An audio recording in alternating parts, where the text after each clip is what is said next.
1, 2, 3. We're live. I guess I could open up the chat thingamajig. I think anybody knows we're on tonight because I didn't social anything about it. Oh. Hey, does it really matter? You could do it right now. You could just like tweet okay, or something. I guess I could. We've got to do the socialing. Fine. Okay. Yeah, David forgot it last week. I rated him about it, and I will retweet it. That'll get us one more viewer.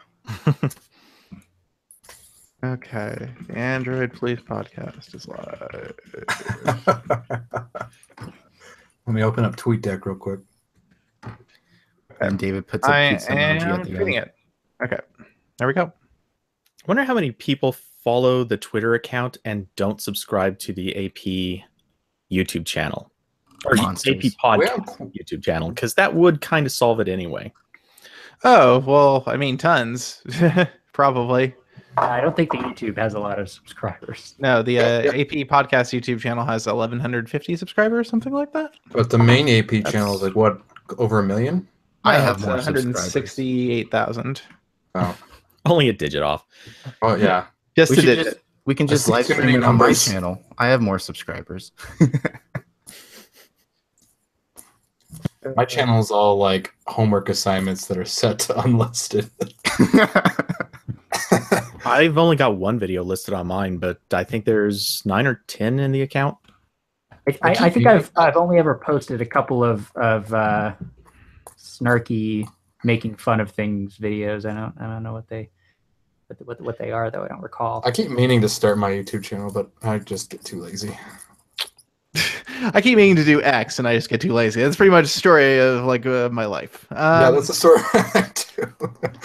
Okay, I'm going to start the recording here, and we'll go ahead and get off and running since we're running a little late here. Give me a couple seconds of silence.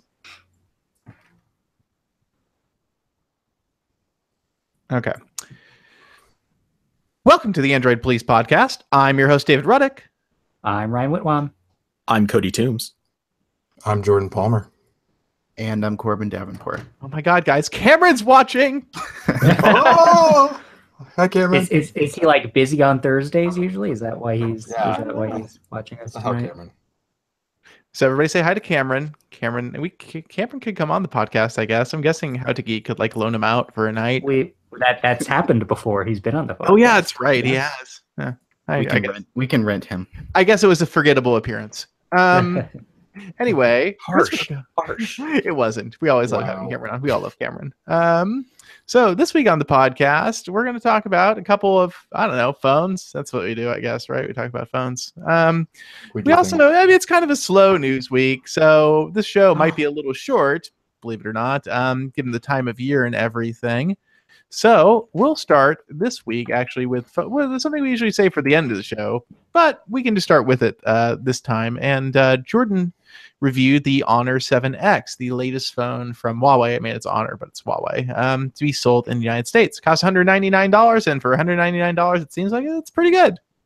It's damn good for $200. It's probably, if you need a cheap phone, the phone I'd recommend, unless you really hate EMUI, which I wouldn't blame you, but it's not too bad. So right now it's turned on. Actually, it's still turned on. So it's got this 18:9 5.93 inch screen. I think it's 1080p.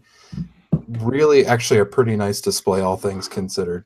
It gets a little bit too saturated for my like most of the time, but the camera performance is okay. The dual lens system is different from the 6X, where the secondary lens was a monochrome sensor for that extra detail or that true monochrome look that's so popular.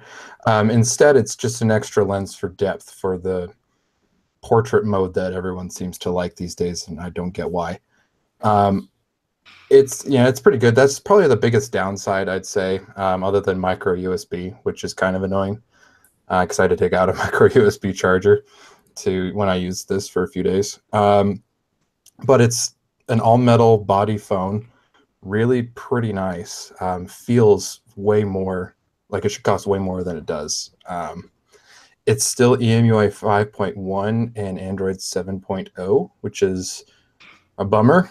I was really hoping to see EMUI 8 and Oreo on this thing, but who knows when we'll see that. Huawei is getting better about updating its devices. I have to give them credit for that. Fingerprint sensor is pretty darn fast. It's not OnePlus 5T fast, but it's pretty good. Also, I never had issues with accuracy or anything like that, like I tend to with fingerprint sensors. It's just a really solid, well-built device. The thing I hate about the design is the Honor logo at the bottom of the front bezel, because it's Huawei and they can't resist, slapping their logo on everywhere you can see it. But yeah, if you need a $200 phone, this is the one to go with. The screen itself is what makes it for me, and the build quality. You're not going to get great camera performance out of a $200 phone. Let's just be real, but it does the job pretty well. So if you're not on Verizon, get this phone. If you're on Verizon, get the Zenfone V that I reviewed a couple weeks ago. If you need cheap phones. Oh, and Jordan, someone in the chat said, how does it compare to the Moto G5 Plus? I don't have one to personally test it with, but it's cheaper than the G5 Plus.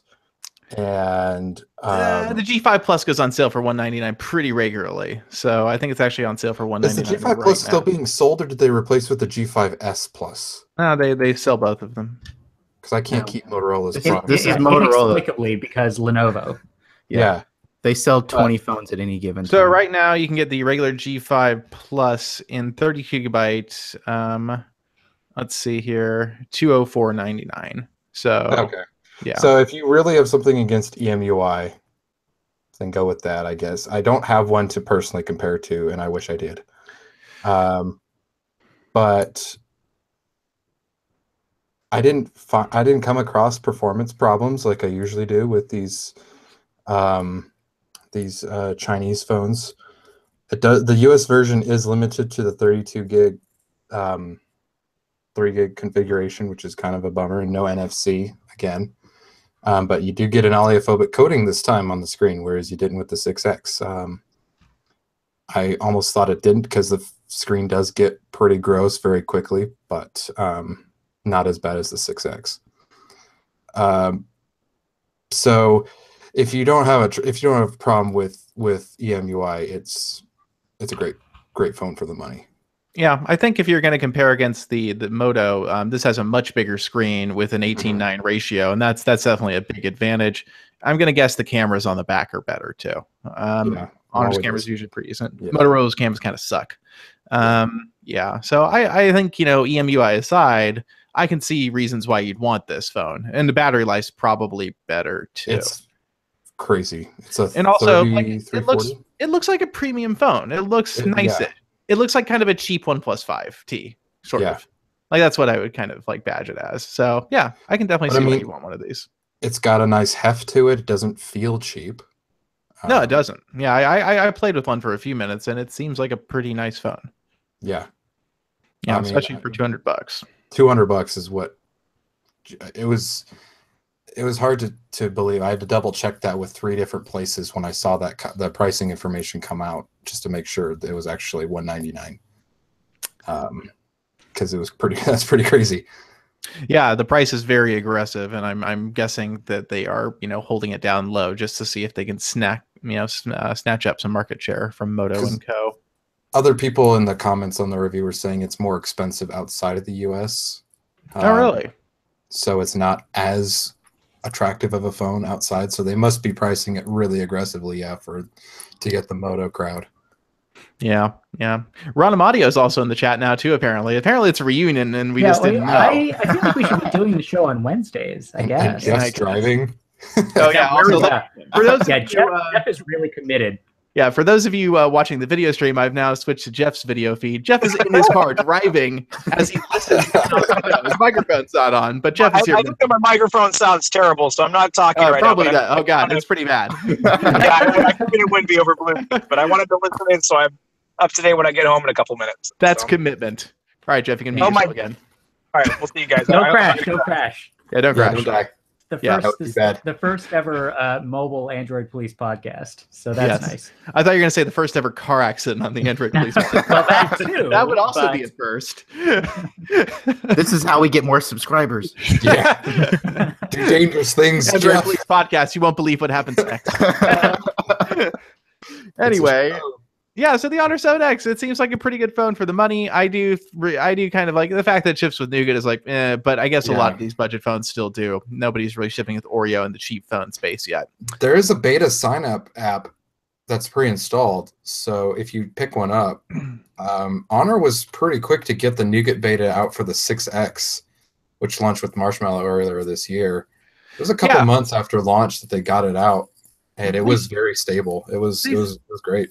They seem to be taking it a little more seriously these days, I think. A little more than lip service from Huawei and Honor both on the update thing. And hopefully Project Treble, I don't know if this is going to get Treble, but hopefully Treble makes it a little easier for them to keep things updated. So, switching gears, we have more news about the kind of hilarious fight between Google and Amazon regarding YouTube on the Echo Show and now Fire TV. So, Google pulled YouTube from the X Show and Fire TV again, found a way to identify the devices. Yeah. And, well, I think the Fire TV thing is new, right? They just did it at the Echo Show before. Yeah. But Amazon found a workaround for that by basically like loading the web page, and now Google's like taking it a step further. Like, okay, you don't want to like work with us on this? We'll just take it off of like your vastly more important device. Yeah. So what happened initially? For anyone who's not caught up on this drama story, when the Echo Show was first released, you could use it to search YouTube videos, and it would play in like it had like a completely different interface from all the other YouTube apps, and I assume it didn't show ads or anything like that. Yeah, it was developed by Amazon without Google's input. Yeah, it did not look condoned by Google. So Google got mad a couple months ago, and they pulled or they blocked YouTube from this Echo Show. And then about a month later, it came back, but the custom UI was gone. It just, when you searched the YouTube, it would open in the like full desktop YouTube page. It looked gross. And then they said that would be the UI while they were working on something with Google. And it looks like that did not happen because Google decided to pull YouTube permanently from the Echo Show and also pull it from the Fire TV, which just uses the YouTube TV web app, which is, kind of a rude move because it was using a Google sanctioned UI, but whatever. Google and Amazon are having a little slappy fight, and it's hilarious to watch. I mean, unless you have an Echo device and you really wanted to have YouTube on it. But I mean, like, it's not, Google is being kind of a jerk by escalating the situation, but Amazon should have probably known that this could happen if they didn't work with Google on making it work. And Ron pointed out in the chat that all of this started years ago when Amazon pulled the Chromecast and Nexus Player and other similar devices because they were not compatible with Prime Video, and they thought that would confuse consumers. Yeah, which is like entirely Amazon's fault. They could make it compatible with Prime Video. And then I think recently when the Echo Show thing was happening, Amazon also pulled a couple of Nest products from its site. That's another thing Google cited. Yeah, it's just that no one comes out of this looking great. Yeah, I feel like Amazon really did kind of throw the first punch here, and I guess definitely they started it. They really did. Google is now.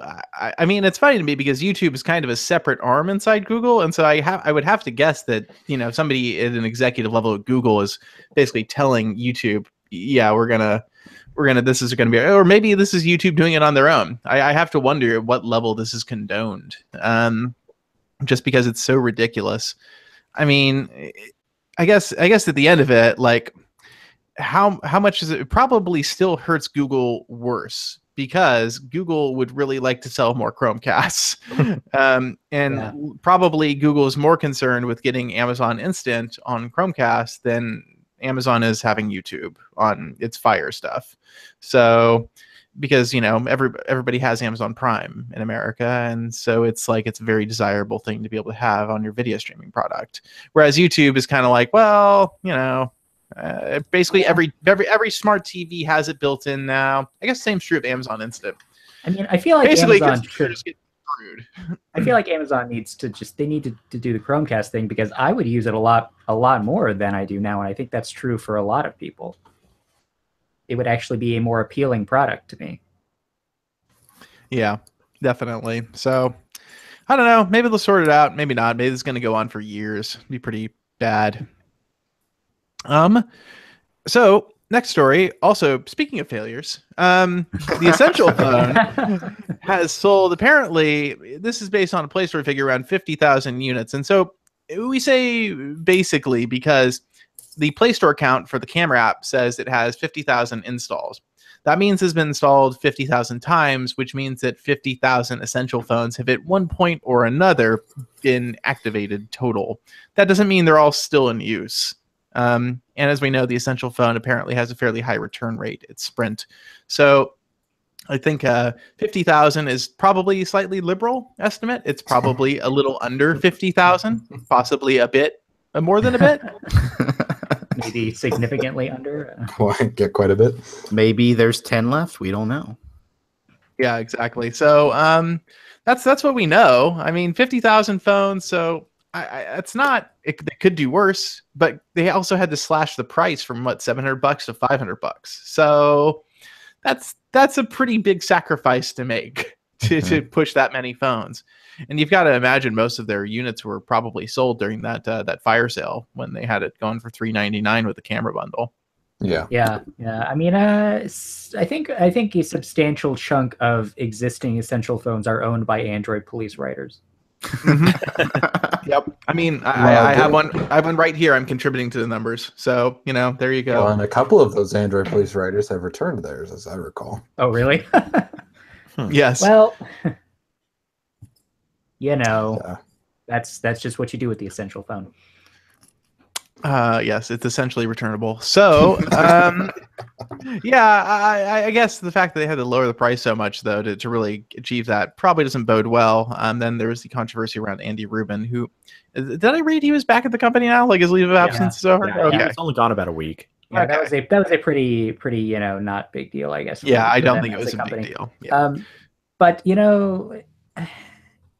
I think the biggest problem with this phone continues to be the camera. I would never buy a phone that cost $700 and had a camera this bad. And even at $500, it is questionable. I think I don't know. I feel like the OnePlus 5 is a much better purchase. Yeah, I after using the Essential phone, so Essential finally sent me one, and I used it. I'd used one for a little bit previously, but I actually sat down and tried to use it for like an hour. The performance is bad. Like it's just not like the phone is like locked. The phone is like locked to 45 FPS or something weird. Like the frame rate is wrong. I'm not sure what the deal is with that. It does not go up to 60 ever that I can see, and so everything looks like super kind of janky, and the screen is not good. And like it's a brick, like it's so heavy, and I mean it looks striking, especially in the white that I've got here. Like it looks cool, but between the screen and the janky performance and the camera just being bad, like I don't get it, man. It has Project Treble, but that doesn't really mean much when the phone's not even very good on Oreo to begin with. It's sure like there's no bloatware and it's basically stock, but it also doesn't really do anything that makes me want it over the OP5T, aside from the fact that it like works on Sprint, so there's that. Which, okay. I mean, it works on Verizon too. Okay, so it's a 4-carrier.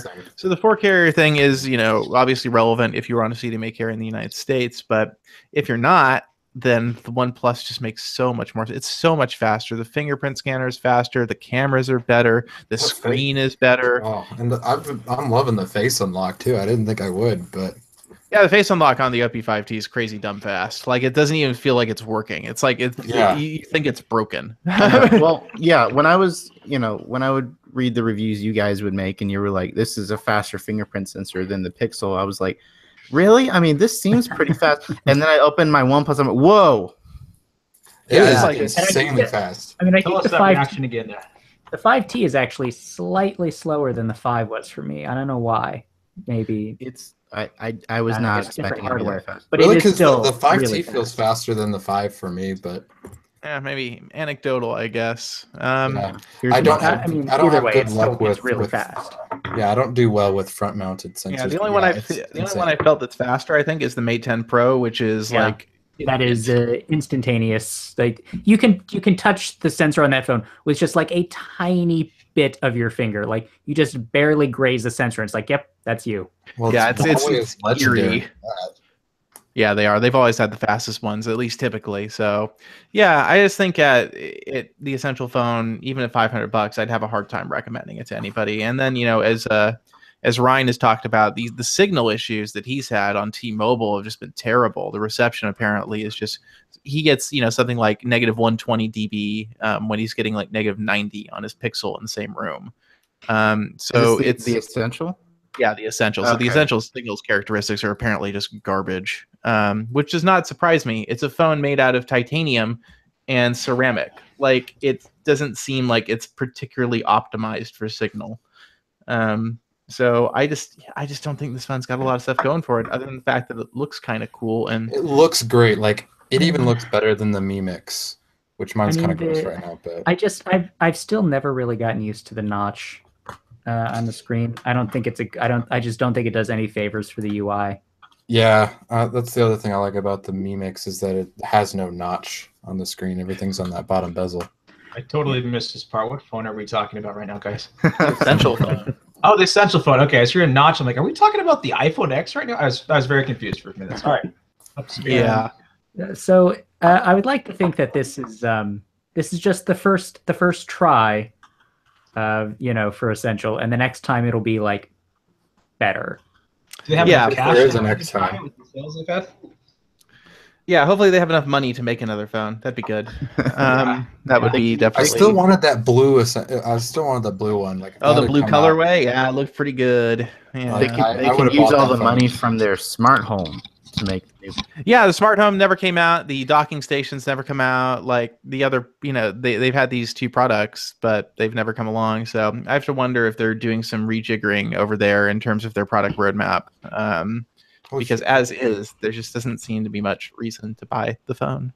And honestly, the Google Home and Echo are such great products. I really don't think they would be able to make a substantial impact. Yeah, even more than their phones are making.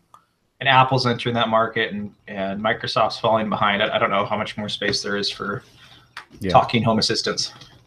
Yeah, definitely. It's just I don't think there's any room for them to break in a meaningful way. So I'm guessing Essential's going to do one more phone at least, and we'll see how it goes. But this one is just kind of, to me, Essential is kind of symptomatic of the whole throw money at any company behind a prominent guy in Silicon Valley mentality. Even though the phone brings nothing new to the table in any meaningful way. Suddenly, all these companies and startups think, "Hey, we can make a phone." Everybody's making phones. Well, and then it's like, no, we're not just going to make a phone. It's an ecosystem, guys. It's an ecosystem. Well, yeah, they didn't do anything with mods. They just wasn't there supposed to be a charging mat too? Yeah, it's not out. That's the docking station, yeah. Yeah. And the camera's bad. Like it's a very clever sort of idea, the way they have the wireless accessories work. But when you attach the camera to the phone, like a fan turns on. It's ridiculous. Is it a fan on the camera or the phone? It's on the camera. Boy, if the phone, that would be amazing. That'd be fantastic. We got an actively cooled phone. It's like this weirdly loud little fan in the camera, and it's just bizarre. Actually, that would have been really helpful on like the Nexus 5, because that or the 5X, whatever that was. No, HTC M9. That's what it was. Oh, that phone was stupid hot. Yeah, we could have put some fans on that. HTC might still be kicking if you had done that. Speaking of bad phones, we still don't have a Razer phone. What's up with that? Yeah, I don't think we can. I probably should not talk about like specifics, but we have been asking for this phone, and we still don't have one, so take that as you will. It's because I haven't asked for it yet.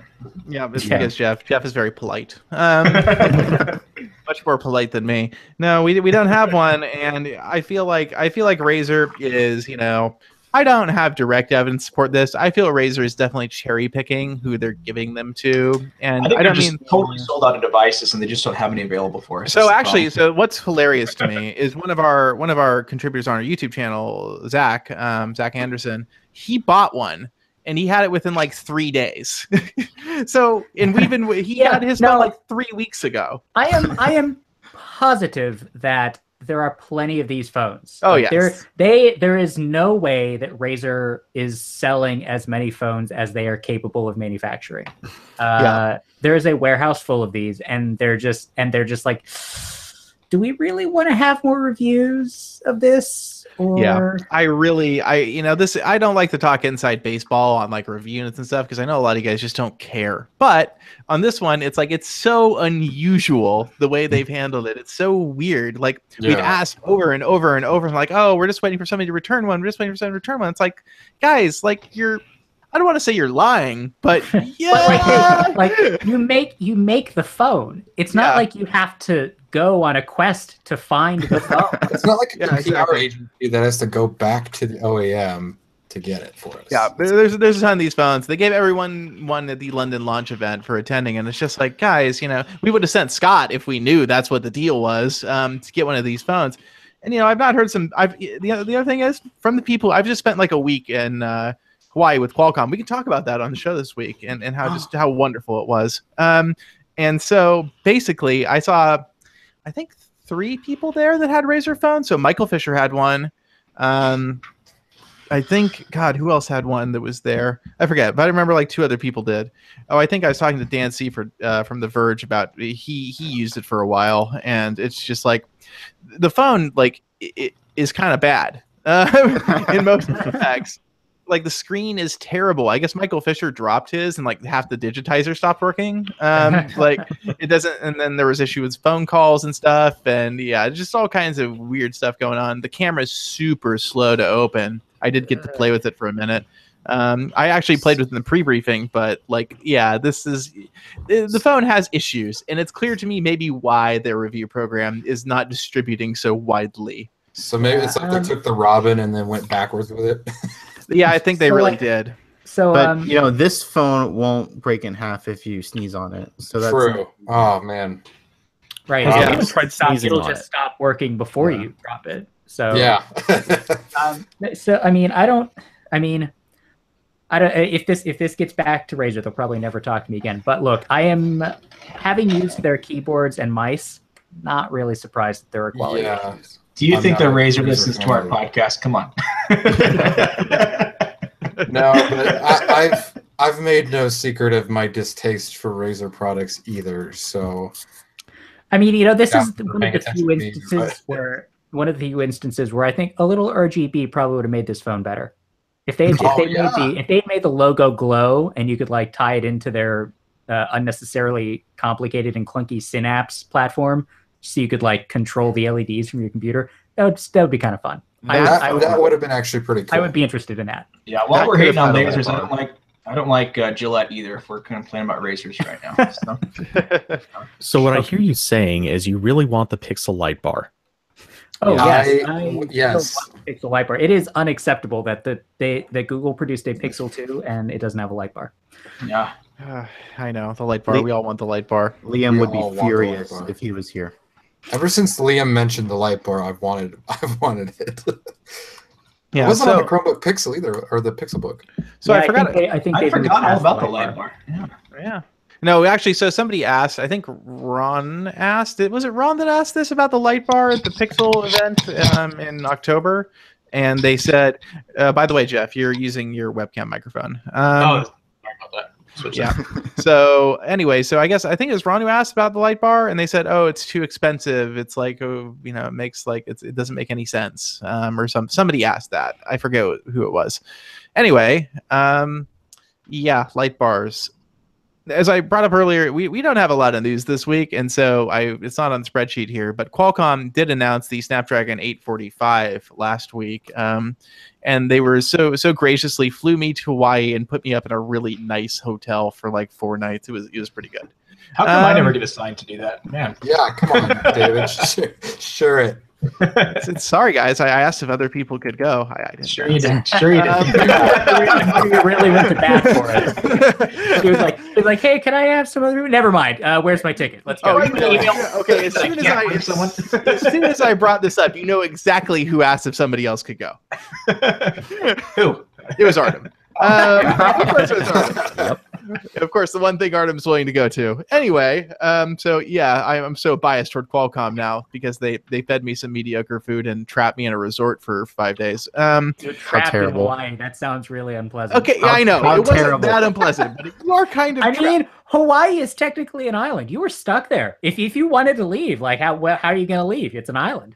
Yeah, you're kind of stuck. You are kind of stuck, and they put us on a boat, and then we were even more stuck. Wow. And then we had to swim in the ocean. It was terrible. Anyway, all the way back to the island. Yeah, all the way back. News: David's going to be leaving Android Police in a couple months for a new job opportunity. Anyway, so Qualcomm actually invited, I think they flew out. Well, they didn't fly everybody out, but 300 plus journalists from around the world. So this is a big deal. And they talked to us about Snapdragon 845 and all the changes involved. Snapdragon 845 is actually a pretty big evolution, bigger than I thought it would be for sure. It's not very many numbers changed there, so that triggered small change to me. Yeah, exactly. There's 10 more dragons in the chip. So exactly, yes, there are 10 more dragons now. It actually probably gets about 10 dragons hotter too, apparently. So this time around, Qualcomm has completely changed CPU architecture again. So they've moved to the ARM A75 core and A55 core. So A75 big cores, A55 little cores, and these are using ARM's new dynamic technology, which is a evolution of big little. It's better than Big Little in a few key ways, but it's not really. It's getting pretty technical to explain a lot of it, and I honestly didn't understand all of it. But one of the biggest changes is that you now have an L3 cache on the CPU, which should make it significantly more efficient. Previous chips, only had L2 cache, and then on this one, all the CPU cores have their own private L2 cache now. So there's more cache, and then Qualcomm added a system-level cache of 3 megabytes that any chip on the die can use. So that system-level cache should make certain tasks significantly more efficient. Efficiency seems to be the name of the game with this chip, which is surprising to me, given that the 835 has already shown itself to be really efficient. Basically, every phone this year has had great battery life that's used that chip. So the fact that they're saying, you're going to get a good 30% greater efficiency on this chip versus 835 is pretty good. That's definitely very efficient. The Adreno GPU is also apparently 30% faster. They don't talk about why. It's just faster. So it's also a lot more efficient, 25 to 30% more efficient, doing the same tasks as the Adreno 605 or whatever the current one is. It's a significant bump. And then there's a brand new version of the Qualcomm Hexagon DSP, a new version of the Spectra ISP, the image signal processor. It has the X20 Snapdragon LTE modem, which supports up to 1.2 gigabits per second download speeds using 5x carrier aggregation now, which is ridiculous. Wow. Yeah. This is a much bigger kind of revamp, I think, of the Snapdragon platform than what we probably expected going in. I expected basically to get 835 plus. This is a new chip with new processor design, new GPU, and just generally enhanced capabilities. So I was pretty impressed. So they're calling the CPU cores Cryo still, right? But they're just like slightly tweaked versions of the reference designs now. Yeah, so apparently the customization comes around the bridge area, like the way the processors link to each other, part of the dynamic stuff, and then there's some stuff with the cache. I think that Qualcomm is doing custom. It's not a lot of custom stuff. There is some custom stuff though. So they've done that. I also got to look at the reference platform phone, which didn't look that bad. Actually, it looks a lot better than the 835 reference platform phone. And so, the chip exists. It's running. It's very real.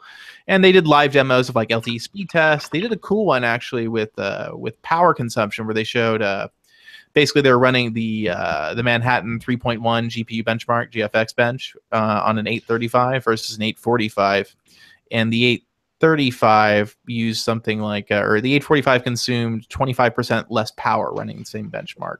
So it's definitely a significant upgrade in terms of GPU capability, which should make it last longer in certain applications. And I guess if you care about AR and VR, it lasts a lot longer in those applications now.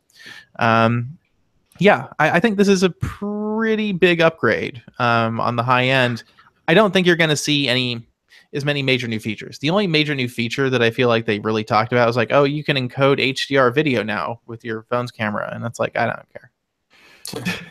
Like so I can watch it back on my HDR TV. I guess you can watch it back on the HDR display on the phone, but like that's okay, cool. Yeah. I guess. Honestly, I was more excited about the Windows Qualcomm laptops. Oh yeah, and I mean that's not relevant to Android, but that was easily I think that's why they flew everybody out to this was to show that hey, we have Snapdragon laptops and they do everything regular Windows laptops do. So this wasn't even an Android related trip, and you still got to go, man. Really?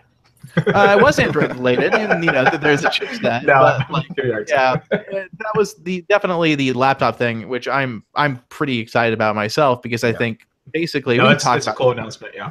We don't have to talk about all Android things this week because honestly, there's not that much to talk about. The laptops, if you haven't really read too much about them, the battery life on them is nuts.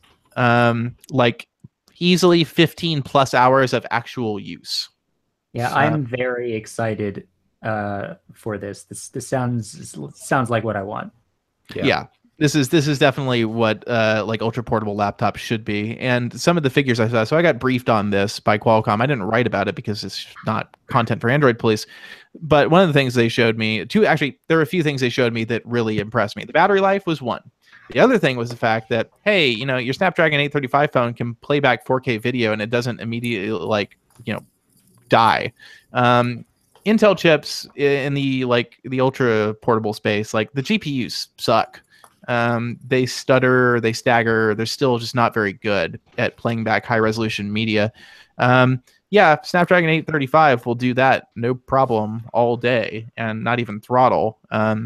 So they say first, anything that's using the GPU, Snapdragon 835 will perform basically just as good as the Intel stuff, but it will also do what the Intel stuff, it will basically be like, it won't throttle. So all the benchmarks they showed was like, hey, yeah, Intel stuff starts to throttle pretty fast because it gets hot. The Snapdragon 835 is designed to run in this tiny little thermal envelope. So of course it stays cool in a laptop. Like it's basically the biggest heatsink ever attached to a Qualcomm processor. So there's no fancy engineering or anything required. No fans, of course. And I think the most impressive one was they showed how basically, God, what was it? It runs 10 degrees cooler on average than an Intel chip under load. So it's like 30 degrees Celsius under load, whereas an Intel chip is like 40 plus. What is the price comparison between a Snapdragon processor and an Intel processor? Great question. I don't think Qualcomm's going to publish its bin price. I can pretty much guarantee that Intel's bin price is going to be reduced, though. Yeah, I'm just curious how much that's going to affect Intel's bottom line and laptop prices in general if they have a new competitor in that arena there. Yeah, I think they're going to target Intel's ultra portable stuff, which I think those chips are. Let me actually look it up because Intel does publish all this stuff. Intel Core. I don't remember any of the model numbers right now, so it's actually not useful. I want to say like $200 to $300 for the Intel ones. They're pretty expensive. And also all these Qualcomm laptops, yeah, they'll have LTE built in because it's already on the chip. Why wouldn't it? And super fast Wi-Fi and modern Bluetooth and all that other stuff. Like you don't have to worry about getting the right chip. So many Windows laptops have the jankiest wireless stuff. They do. And when's the last time you remember thinking about your smartphone like, oh, the Wi-Fi performance is so bad, it's always broken? Never, basically. The last time I used a MediaTek phone. Oh, okay. Well, yeah, there you go. That's true. Yeah, that's one of those things we don't even think about on smartphones. Wi-Fi just works. So I think it's going to be a significant experience upgrade around those kind of things too. And the other question that you probably have is like, so what does this mean for Windows legacy applications? Is it just Windows RT over again? And no. So any legacy Windows application, basically any. I'm required to say that because there are apparently some really weird old apps that will not compile for the virtualization that ARM or that Qualcomm and Microsoft have developed. But basically every legacy Windows application, every Win32 application, when you install it, it will get basically compiled for a virtual machine that runs on this version of Windows.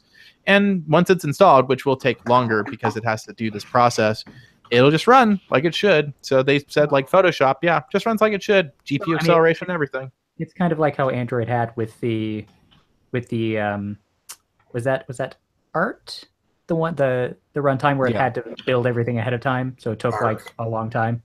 Oh, I don't know. I have no idea how it actually compares to that. I just think it's, there's extra stuff that has to be done to make the app work on this virtual machine.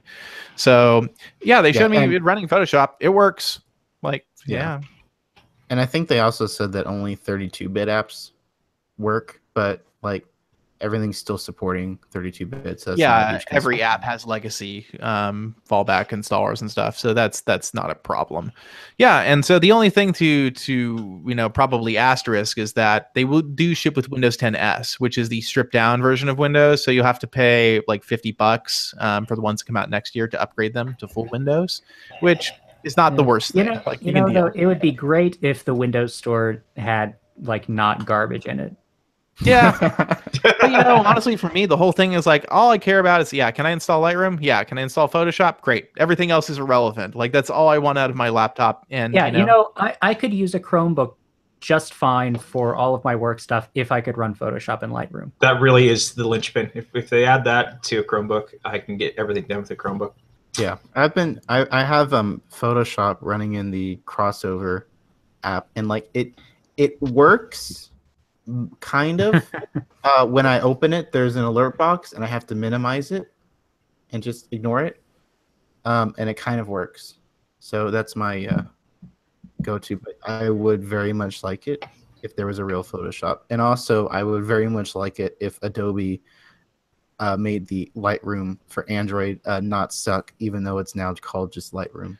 No, so Adobe's strategy here is like make it the same app across all platforms and just pretend that Lightroom like Classic doesn't exist. They're never going to bring that experience to other devices. So hopefully Lightroom CC will just get more and more capable over time. But I don't know. Well, I tried the new version when it came out because I was like, oh hey, this is kind of neat, and I open it. And I go to export a picture, and all it has is an option to save in JPEG or JPEG in RAW. There was no watermark. There is no sizing. There's no put it in this folder. I was like, really, Adobe? Yeah, give it time. I think they're gonna end up moving to that like virtualized not virtualized model, but like remote server model. Yeah, I think they've been headed towards that for a while. It makes a lot of sense. I mean, the computing power is just getting so cheap, and the connections are just getting faster. So that'd be nice. Yeah, I can't do that. So yeah, these laptops are super interesting, and I mean for Qualcomm, the big deal is basically like they've been dying to get into this space for years, and so it's a huge deal for them because think about how many more chips they can sell. That's the upside is obvious for them. I'm a little less sold on like the whole like, oh, your laptop has LTE, it's a huge deal. I don't think that really matters very much. You can tell. Yeah. Mobile hotspot's so easy these days, yeah. Yeah, exactly. And I think most people have figured out that's a thing now. I guess in the corporate world, maybe it makes more sense, where they don't want you tethering to your personal device, maybe, and they still buy those modem cards and stuff. So there's that. But overall, I think it should definitely make the Windows kind of like not ultra budget, but the like entry-level premium ultra portable stuff. It should make that space probably significantly more competitive. As long as it's out by next August, I think they'll sell pretty well. What happens next August? School. Oh, school starts. You see all those sales. If they can really have them ready and marketed well by that point, they'll do extremely well. Yeah. Jordan's got a new job coming up too, guys. So. So I think actually the first one will be out this month. The Asus one. I think they said that. The Asus one is definitely... So we haven't seen the Lenovo model yet. We've seen the HP one. The HP one is like a Surface Pro kind of thing, but not quite as nice. The Asus is a fairly basic laptop. It doesn't have USB-C charging. It doesn't have USB-C anything. And it is a full convertible, but it just looks okay. It is priced right, so I believe $599 for the basic one and $699 for the upgrade, or $799. I forget. No Type C. I don't know if I get exactly. I would not be on board with that. The HP one does have USB-C charging, and it supports USB-C power delivery, which is another thing that having these chipsets will enable. Is you have standardized power delivery because it's just part of the chip.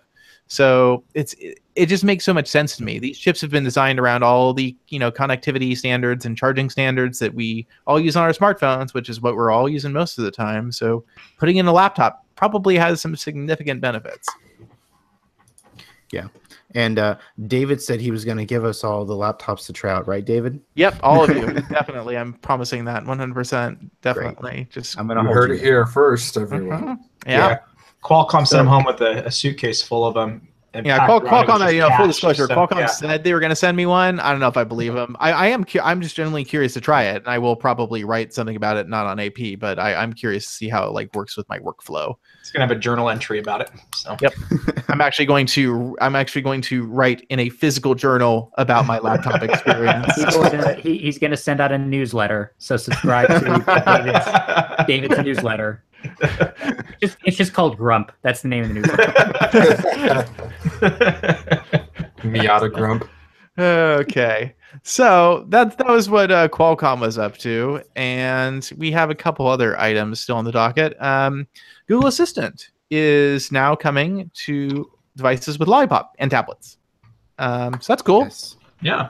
Yeah. Well, tablets in the U.S. with English set as the language. Okay. That's kind of weird. I don't understand that. Marshmallow phones pretty much everywhere in a lot of countries. Most of the countries where you can get Assistant, I think. Yeah, it was definitely very, at first it kind of sort of made sense that Assistant was only on phones, but then they started to bring it to watches and Android TV, and it just became very weird that tablets was the only product category without Assistant. Come on, Google doesn't care about tablets. I mean, they don't. But, and it's weird. Yeah. If you long press the home button on a tablet right now, it's like, okay, here's screen search, which is like a real blast from the past. What was that called? It wasn't Google. It was now on tap. Yeah, now on tap. I forgot all about that. Yeah, it's still in this weird unfinished state where sometimes it loads the Now cards if it feels like it, and there are these weird boxes at the top for searches in maps or something. It's a collection of all the ideas Google was trying back when it thought Now on Tap had a shot of working. That kind of sums up Android on tablets. Actually, it's all the things Google wanted to happen but didn't. Yeah. Android on tablets, we tried. Did they though? Kind of for a minute there. Well, there was an effort, a good one. Yeah, there was a period of time where 7-inch tablets that was a thing people were into. I did forget about my Nexus, and that was but Amazon just owns that space now. It's not even a question. Yeah, I mean, you can buy a $50 tablet that streams video. Fine, done. Yeah, pretty much. So people just buy them for kids or the car, but not YouTube. But not YouTube. No YouTube. I think you can on. I think the tablets still are fine. Yeah, in worst case, you can sideload anyway. Oh, there's one more story. It's not even really. I guess it's tangentially related to Android because something could happen to the service. Apple bought Shazam. Does anybody care? I don't. Talk to me 7 years ago, and I would. I was gonna say I haven't used Shazam in ages. Yeah, that's what I haven't used it in ages. But when I wrote the post, everyone was like, "Oh, I love Shazam because every time I search a song, I can add it to my Spotify playlist." I was like, "I guess that's that." Cool. Yeah, you can't do that with Google now. But isn't that movie from the '90s with the shack and the genie? Yes, Jeff, it is actually. That's what happened. Everybody is very upset. Yeah, Shaq now has to walk around the Apple headquarters dressed like a genie. That's his job now. Isn't that what Dre's already doing? I'm sure. But no, Shazam. I think Shazam got a ton of like really short-term use when they added what was it, the notification widgets. Like they got a lot of attention for that because they were the first one to do it. And then, but otherwise, like everyone is either using Google's own thing or they're using SoundHound. Yeah, and also, even on the iPhone, Shazam is actually built into Siri now. So like when you do "What's the song," it'll just search it with Shazam. Yeah. Do they call it Shaziri when you use that? Wow, that's actually pretty good. It's a good idea, Jeff. Yeah, I like it. I mean, You should go work for Apple. All right, gotta everybody. be there. Jeff actually has an announcement to make. They're going to announce that Shaq's branding personal at assistant. WWDC next year. I just compliment him wherever he goes to make him feel good about himself. It's great. Yeah. You look really tall, Shaq. We as clearly there is not a lot going on news-wise this week. It is definitely a little on the slow side. T-Mobile announced some TV thing, but then they didn't tell anybody like actually what it is. It's gonna be so uncarrier though. Just don't even worry. Yeah, uncarrier TV, man. It's just the CEO yelling at you, and that's the only channel. It's free. That's actually the Leisure animation. 24/7. Verizon sucks. Here's how much it sucks. Yeah. Every Okay, time I you know- turn on the phone, it does that. You know what we can talk about that actually is kind of funny because it's like sad. Google has locked the install counts of every app on the Play Store that's specific to the Pixels to 1 to 5. Yeah, So people can't estimate how many phones they've sold. Oh, It's interesting. bizarre. And apparently they did this like at least 10 days ago, and nobody noticed until just now. I mean, based on cached versions of these pages. But yeah, so so the first one that we noticed was the Pixel launcher, and then it's like, you know, the AR Core client and the data transfer tool and all the other stuff that is exclusive to Pixels now just says 1 to 5 or 1+ downloads on the mobile Play Store client, which is technically true. That's technically accurate. It is 1 or more phones, but still not really. I mean, I have a Pixel here. I can definitely confirm at least 1 were sold. I think we could like knock out 4 or 5 with this team right here. So Yeah, there you go. I think between Pixel us we sold have more 4 than or 5 5. Pixels. Good job, at least Google. half of them sold are amongst our team, I think. Yeah, I think I think this is kind of funny. Like, I guess I understand why they did this. So somebody actually on Twitter asked me or suggested like, hey, maybe they should just probably create an option for devs on the Play Store to hide their install count. And really, what's the harm in that? I feel like a lot of developers probably want that option. But then we can't make sure hot that- takes about how poor Essential is selling. It's true. Yeah. I'm sure that like Google would have preferred to just turn off the count, but there's probably not a way for even them to do that in the Play Store without doing some crazy custom stuff. I mean, I'm sure they could do if they really wanted to, but I feel like this would make sense to roll out near a feature that lets developers, you know, disable the count or lock it or something. Yeah, they should just make a way to do that. I mean, it would probably do some weird stuff to the UI if they just changed all of their app pages to just not show this thing somehow. Yeah, I guess. I mean, but it's funny to me. Like, clearly somebody on the Pixel team is like really upset that they can tell how many phones we sold. We need to change it immediately, but we cannot wait long enough for the Play Store team to develop like a UI or a feature. In fairness, block it out. The Play Store team is super slow. I guess, but like, I mean, what's the rush, man? Like, is anything really crazy going to happen to the install count in the next 3 months? If they wait, then Android Police is going to write another hot take about how there are only a certain number of Pixel phones. They had someone that puts from everyone in chaos. No, they're afraid of us. They had someone from the Pixel team run over to the Play Store dev team and had them add the line, "If installed on Pixel, do not show the count." There we go, done. Well, okay, so the last number that showed was 1 to 5 million, right? Yeah. Yeah. At this point, do they really need to hide it? Like, is it What's the changing next anything when it 5 to 10? Okay, just change it to 5 to 100 after that, and then they're good to go. No worries. Problem solved. I'm getting a new job next week, by the way. Yeah, I don't understand why this was such like they got don't think anything's going to happen even in the next year, guys. That's going to really make or break, the Pixel in terms of like numbers. Maybe they thought like 5 million was approaching or something, like, oh, we got to change it. But maybe not. I mean, based on their freaking availability, you'd think they're selling like crazy. My goodness, those things are hard to buy. That's the story of every Google phone. But you know what? I will say this: it's a hell of a lot easier to buy a Pixel 2 than it was to buy a Pixel 1. That's true. It's like saying it's easier to buy a OnePlus 5T than a OnePlus 1. You just have to earn $1,000 first. It's not that big of a jump. I think the Pixel 2 has been pretty available for a Pixel phone. I mean, there were periods last year where like the XL was just unavailable for weeks. Yeah, there's definitely a lot more issues, and I know that Verizon seems to have plenty of Pixel 2s. So, yeah, I don't think we're witnessing quite the level of shortage this year that we did last time. We just saw that kind of initial 6 to 7 week buffer that built up really quick on the ordering, but I think, right now, aside from the weird colors, Google's done a really bad job keeping in stock. It'd be great if that blue one you could just get without going to Verizon. That would have been awesome. Oh man! Did they do that for the Pixel 2? What?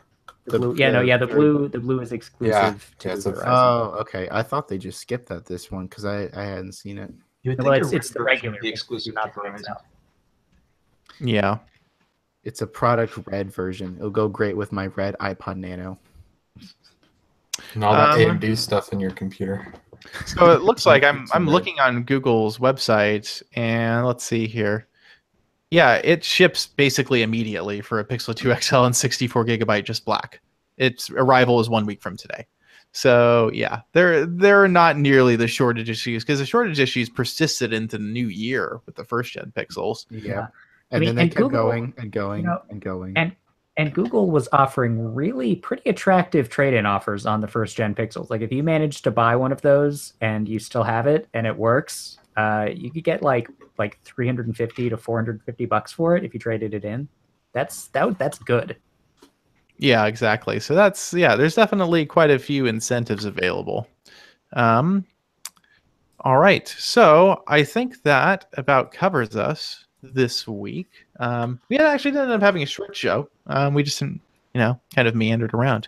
Yeah. Unless anybody else wants to talk about anything. I don't know. My drive was lovely, and I really enjoyed my cookie, for anyone wondering. I'm glad, Jeff. I'm glad you like the cookie. Yeah. That's really the important thing. We've had quite a... Sorry, I was just going to point out, we've had quite an Android Police alumni reunion in the YouTube chat room. We've got like everybody who's ever worked here. Yeah. So actually, I'm looking at the trade-in offer on the Pixels. So they'll give you $405 for a 128 gigabyte Verizon Pixel XL. That's pretty good. I sold one 2 months ago for $600, but the prices have dropped big time since then. Yeah, definitely. Anyway, I think that does it for this week. Real quick, I'd like to point out it's Corbin's birthday. Oh, never mind. I wanted to point out how cute it is, and it does smell like gingerbread. For anyone wondering, what? Why does it smell like gingerbread? Yeah. Why didn't we talk about this? I don't think it's supposed to smell like that, Corbin. I think that factory in China should probably be investigated. They never investigate factories in China. Not a thing. What does the one behind you smell like? The green one, is that booger scented or something? That one smells like lime, but that's actually just because he rubs it with a lime. It doesn't actually smell like that out of the box. It's his girlfriend. You pop it. Oh God. Good times. Well, on that note. So on that note. Okay. Let's see here. Okay. Yeah. On that note, I think that. Oh, I just ruined Jordan's thing. Sorry. Yep. Well, we weren't done yet, Jordan. You have to wait. We're not done. Okay, fine. You'll know when it's time. Let's take two. We have to make up for doing the intro right this time. What is do we have an extra now? Okay. I gotta screw it up. Great. All right, let's do it. All right. I think that does it for this week, everybody. Thanks for listening, and we'll catch you next time. I'm Jeff Beck. Well,